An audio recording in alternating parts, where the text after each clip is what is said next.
At world's end, a young woman clutches an egg, fully devoted to protecting whatever's inside. Alas, she's approached by a warrior who crushes the egg, shattering all of the illusions that it represented. I could just as easily be talking about Dark Souls 3 with that statement. Fact is, Miyazaki has a long-standing tradition of pulling quite heavily from other forms of media, and just like learning about Artorias from Guts, just like learning about Bloodborne from H.P. Lovecraft, I want Angel's Egg to teach us about Filianore, and I will answer the following questions. 1. What does the egg represent?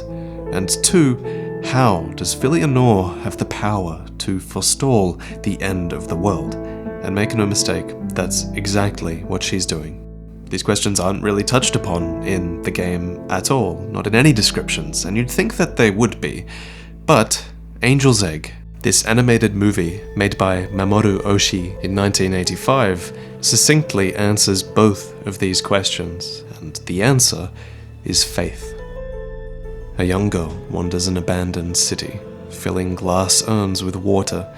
She knows not why she does this, yet she does it all the same. And in much the same way, she carries and protects this large egg, holding it closely throughout the movie.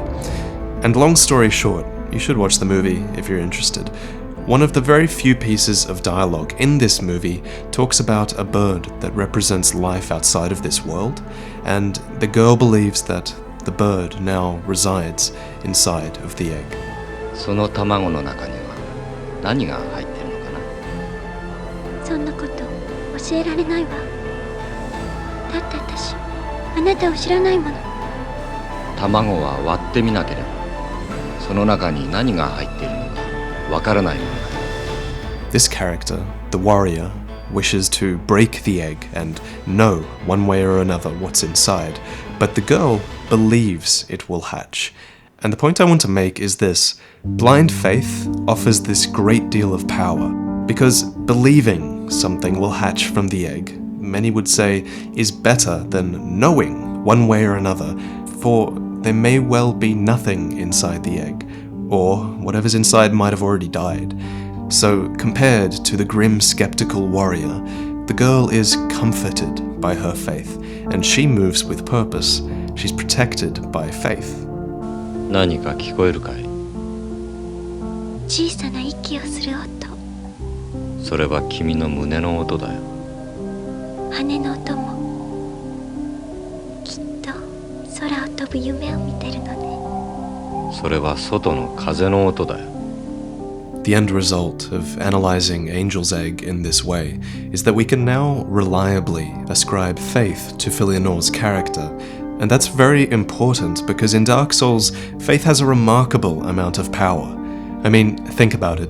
When you learn a miracle in this game, what you're actually doing from a lore perspective is learning how to recite the words of a famous miracle, the mere act of which can heal wounds, emit force, cast lightning, and many other things.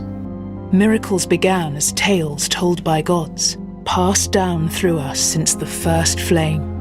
Isn't it extraordinary to think they've existed since the very origins of the world? Furthermore, true faith is blind. That much is obvious, and it's at the very core of faith.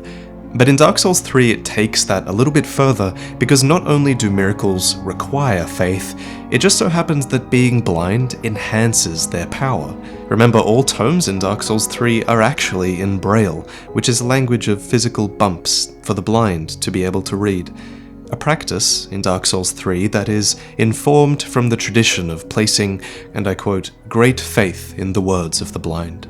So not only is Filianore a blind woman of faith, she's also the daughter of Gwyn, and she doesn't need to recite no simple miracle. It's likely that she is the miracle. This legendary character, a direct descendant of what could only be called a god, is something you tell tales about. So, she has power, we know that much, but what is this power being put towards?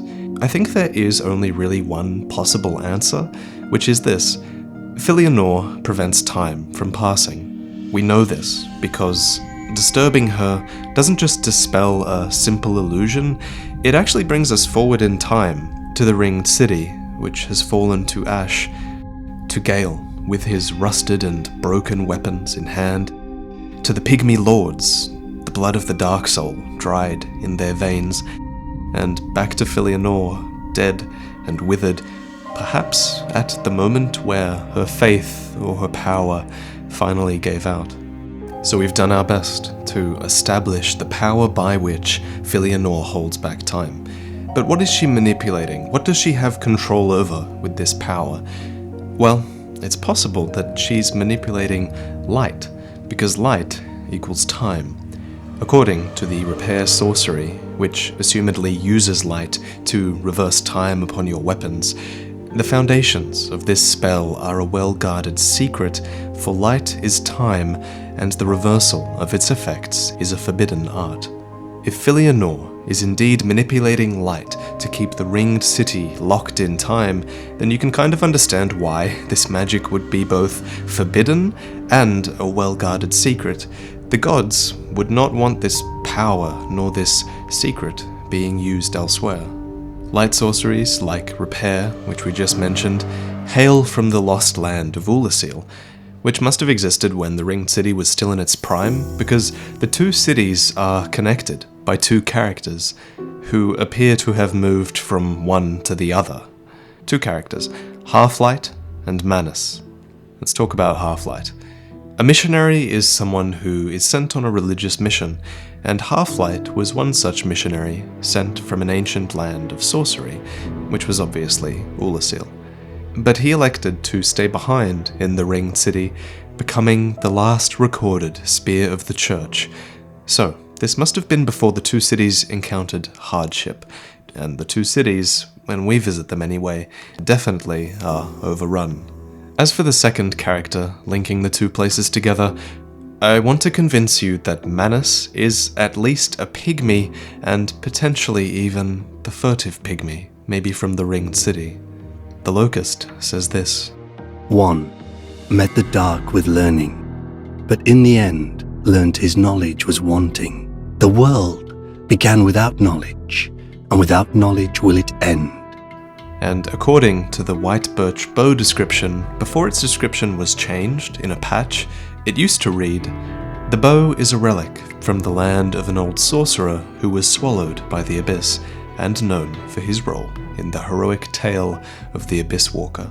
The only possible character known for his role in the tale of the Abyss Walker who could possibly be an old sorcerer is Manus, which lines up with the fact that his weapon is indeed a catalyst. Thus, Manus, who is called Primeval Man by Karth, is three things at once. Manus is he who met the dark with knowledge when the world began. Manus is an old sorcerer who was swallowed by the abyss. And Manus, most importantly, is Primeval Man, also known as a Pygmy Lord. There's a story here, but we can only imagine it. It's a story of how a Pygmy Lord left the ringed city and settled in Oolacile, and eventually spread his abyss to the outside world. I'm going to quickfire a few other curiosities that I've found, and you can follow these up in the description.